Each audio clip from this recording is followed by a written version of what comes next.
এখানে নিয়েছি হচ্ছে লেবু। লেবু কিন্তু একেবারে তাজা লেবু না, লেবুটা অনেক দিন আমার বাসায় ছিল। বাসায় থাকার কারণে একেবারে শুটকি মাছের মতন হয়ে গেছে। শুকনা মরিচটা কিন্তু অবশ্যই একটু বেশি করে দিতে হবে।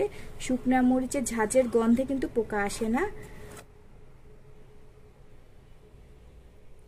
আসসালামু আলাইকুম, কেমন আছেন? বরাবরের মতনই চলে আসলাম নতুন আরেকটা ভিডিও নিয়ে আমি আপনাদের মাঝে।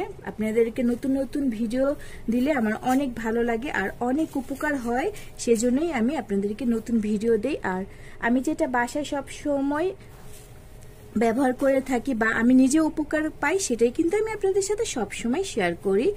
আজকে আমি আপনাদের সাথে শেয়ার করব কিভাবে অনেক দিন চাল আপনারা এনে রেখে দিবেন, কিন্তু সেই চালে পোকা হবে না বা কোনো রকম পিঁপড়া উঠবে না। অনেক সময় কিন্তু চালের মধ্যে অনেক পিঁপড়া এসে পড়ে, আর পোকা তো চালে থাকেই সব সময়, সেই পোকাটাও থাকবে না। প্রথমে কিন্তু অবশ্যই দেখতে হবে যে পোকা আছে কিনা।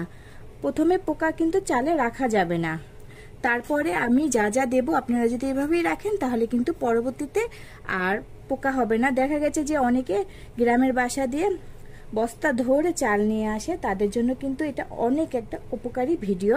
আর আমি সব সময় বড় একটা ড্রামের মধ্যে চাল রাখি, তারপরে কিন্তু এটার মধ্যেই রেখে দেই, অল্প অল্প করে নেই। তাই আপনাদের সাথে এটার দিয়ে শেয়ার করছি। আমি এরকম একটা ডিব্বার মধ্যে রেখে দেই।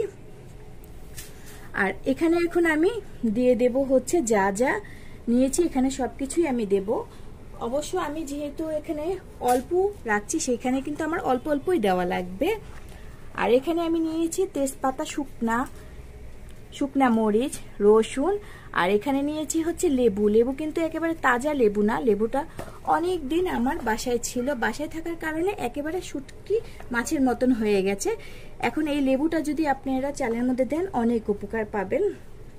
এখন আমি এখানে সবগুলা দিয়ে দেব। এখানে সবগুলা উপকরণ আমি দিয়ে দেব। তেজপাতা দিয়ে দিচ্ছি, তারপরে হচ্ছে শুকনা মরিচটা কিন্তু অবশ্যই একটু বেশি করে দিতে হবে। শুকনা মরিচের ঝাঁঝের গন্ধে কিন্তু পোকা আসে না। আর এখানে হচ্ছে আমি রসুন দিয়ে দেব। রসুন কিন্তু অবশ্যই কুয়া ছাড়িয়ে দিতে হবে, কখনো কিন্তু আস্তা রসুন এভাবে দিয়ে দেবেন না, এটার মধ্যে কিন্তু পোকা থাকে ভিতরে, সেজন্য আমি এরকম করে কুয়া ছাড়িয়ে দিয়েছি। আর এখানে দিয়ে দেব হচ্ছে লেবু। লেবু কিন্তু আমার একবারে তাজা লেবু নয় যে হাত দিলেই বোঝা যায়, লেবু একবারে শুটকি মাছ হয়ে গেছে, এরকম একটা লেবু দিয়ে দিলাম। আর যখন আপনারা আস্তে আস্তে চাল ব্যবহার করবেন, সেই চাল কিন্তু এইগুলো নিচে নেমে যাবে। আমি এরকম করে নিচে দিয়ে দিচ্ছি। আর অবশ্যই খেয়াল রাখতে হবে, ভাত যখন রান্না করবেন সবগুলা দিয়ে একবারে খিচুড়ি রান্না করে ফেলেন না। যখন রান্না করবেন তখন কিন্তু সাইডে করে সরিয়ে সরিয়ে আপনারা নেবেন। সবকিছু নিয়ে যদি রান্না করেন তাহলে কিন্তু খিচুড়ি হয়ে যাবে, খেয়াল রাখতে হবে অবশ্যই এটা।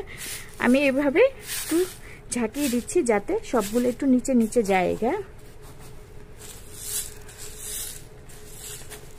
আর এরকম করে যদি রাখেন আপনারা অনেক উপকার পাবেন। পোকা তো আসবেই না, কোনো রকম পিঁপড়াও আসবে না, আর ভাত খেয়ে মজা পাবেন। পোকা থাকলে কিন্তু ভাতে একটা গন্ধ আসে, সেক্ষেত্রে ভাতটা মজা লাগে না, সেজন্য আমি এরকম করে রেখে দেই।